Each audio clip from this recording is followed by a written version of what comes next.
Welcome back. You're watching NewsX. Right now, in late May 2026, the India-Bangladesh border in West Bengal is witnessing scenes that have captured national attention. Hundreds of suspected undocumented Bangladeshi nationals have gathered at key crossing points like the Hakimpur checkpoint in Basirat subdivision of North 24 Parganas. Long queues are snaking along the border as people, many claiming to have lived and worked in places like Kolkata, Howrah and other districts, rush to return to Bangladesh voluntarily.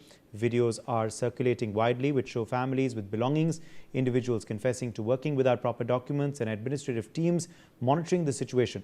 Over 100 were seen at one checkpoint alone on the 26th and 27th of May, with reports suggesting thousands more movement across border districts like Malda and Murshidabad in recent weeks. Some estimates from border sources indicate significant reverse movement of suspected illegal immigrants. Well, you're watching this deep dive into one of the most pressing and emotionally charged issues on India's eastern frontier, the Bengal border influx. Samudar Pratap Singh. For decades, the 2,216-kilometer porous border between India and Bangladesh, particularly the stretches running through West Bengal, has been a gateway for migration, infiltration, economic opportunity and security challenges. What began largely as waves of refugees fleeing persecution has evolved into complex patterns of undocumented cross-border movement driven by economic pressures, demographic shifts and political realities. Today, these dynamics are under intense scrutiny as a new political dispensation in West Bengal implements aggressive measures to address what it calls illegal infiltration. The viral videos of crowds at border checkpoints are not just fleeting news clips.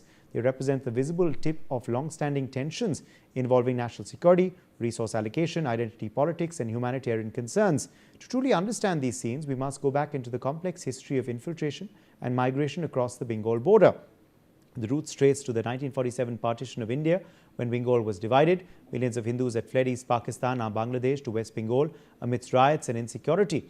Estimates suggest significant migrant flows in the early years, with further waves in the 1950s and the 1960s due to communal tensions. The 1971 Bangladesh Liberation War brought another massive influx. Nearly 10 million refugees, mostly Hindus escaping Pakistani military atrocities, sought shelter in India, particularly West Bengal.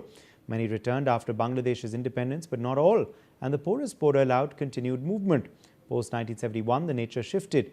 While initial waves were largely refugees fleeing persecution, subsequent decades saw economic migrants and undocumented infiltrators crossing for better opportunities, land or other reasons. Bangladesh's challenges: dense population, frequent floods, cyclones, limited arable land, and slower industrialization pushed people out. Small landholdings, unemployment, and natural disasters made crossing the border attractive. Cultural and linguistic similarities in Bengal made assimilation easier. By the 1980s and 1990s, concerns grew about illegal settlement. Indian government statements and reports cited figures ranging from several million illegal Bangladeshis nationwide, with significant concentrations in Assam and West Bengal.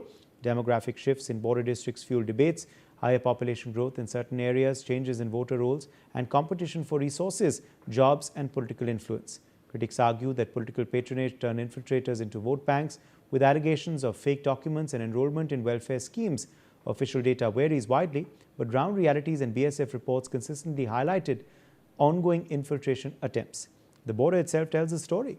Of the long Indo-Bangladesh border, a large portion has been fenced over the years, but significant stretches, especially riverine and marshy areas in West Bengal, remain challenging. This has allowed crossings via boats on rivers like the Chamati tunnels or simply walking through gaps. BSF data over years has showed thousands of attempts annually. Infiltrators, smugglers, cattle, fentanyl, contraband, and sometimes other threats. Videos from past years routinely capture BSF jawans foiling bids or managing the flow. Let's also talk about crackdown operations in Bengal. Successive governments and the BSF have conducted multiple drives, through scale and consistency has varied. In the 1970s and 80s, there were interceptions. For instance, nearly 39,000 Bangladeshis stopped between 1974 to 75 alone in some reports. The 1990s and 2000s saw periodic pushes, often tied to elections or security threats. BSF and state police have run identification drives, raids on settlements and pushbacks too. Coming back to right now at the borders, well, videos we're seeing aren't isolated. They reflect panic from the new policies rollout following the BJP's landslide victory in the 2026 West Bengal Assembly elections, where they secured a massive majority with around 208 seats. Subhendu Adhikari, the new chief minister, has swiftly launched a detect, delete and deport policy. Holding centres for suspected illegal foreigners have opened up in border districts such as Malda and Murshidabad. Police have been directed to identify undocumented individuals, hand them over to the BSF for quick repatriation. Adhikaris issued clear warnings. Social media and news channels are flooded with these videos. Crowds at fences, interviews with people saying they worked in construction or domestic jobs, and BSF teams managing the flow. The rush includes voluntary returns alongside enforced ones. Migrants who crossed years ago for work are now heading back en masse. This reverse flow echoes past smaller exoduses, but on a larger, more visible scale due to political change. What's next?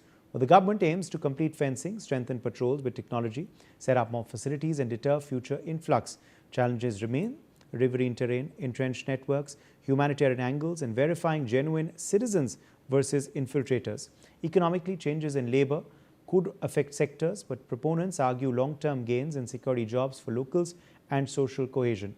The Bengal border influx isn't just about numbers or videos today. It's a decades-long saga of migration, identity, security and politics intersecting on one of the world's most porous frontiers. As queues form and policies tighten, these events could reshape demographics, borders, management and India-Bangladesh ties for years. Dr. P.K. Mishra, former ADG BSF, is joining us live. Dr. Mishra, this is, of course, the latest news coming in regarding the new policies of the West Bengal government leading to this kind of mass migration, unprecedented scenes being seen at the border. What do you make of it? Yes, I can well tell you that what we have seen now at border, particularly in Hakimpur border, in West Bengal border. In fact, after Mr. Subendu Adhikari's election result and when he took over as the Chief Minister of West Bengal, they came to know, these people, I mean all the illegal migrants, those who were there in West Bengal, they came to know that time has come, the time end has come and they have to go back to their country. The way they have returned, they have to go back in the same way back to that country, because you see, they were problem not only for our people in India, but they were in fact national security. There was a problem of national security for these persons, because along with this illegal migrants came with jihadi militants, ISI militants, Al-Qaeda militants, and also ISIS militants.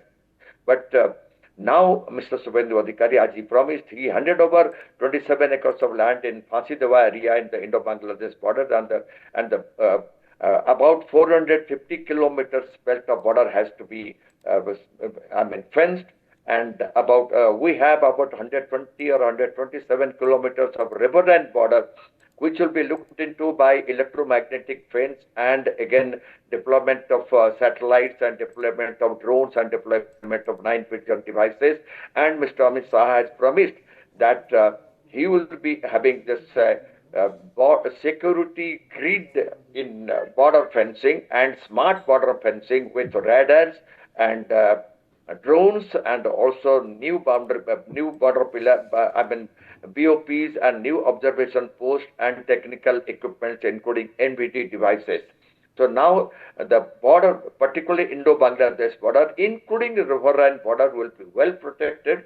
And as Subendu Adhikari here, Mr. Subendu Adhikari has promised, he is now going to hand over all the 600 acres of land to BSF very soon, and I hope within 6 months or 8 months, the total fencing will be definitely done by BSF, and BSF will be deploying more. Do you then expect in the days ahead more voluntary migration will continue before, of course, the forced one takes over?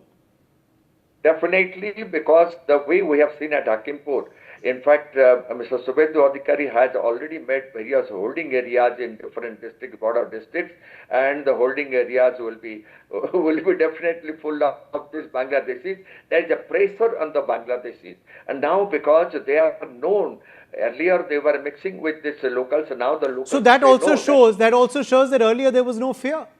There was no fear, which is why they were not leaving in this manner.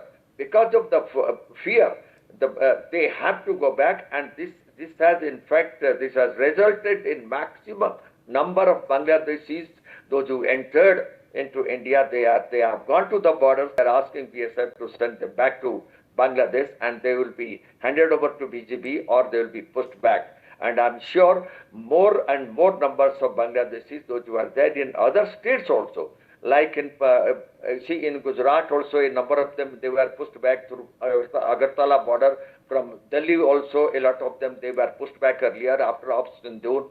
So other states also will come over, and a lot of Bangladeshis will definitely try to go back to their own state, because see, they are Bangladeshis. They should remain in Bangladesh, not in India. And I'm very sure, because of the fear psychosis, because of the pressure by Subhendu Adhikari ji, all Bangladeshis have to leave India and they have to go to Bangladesh. And Bangladesh, whether they accept or they don't accept, these people have to go back. All right.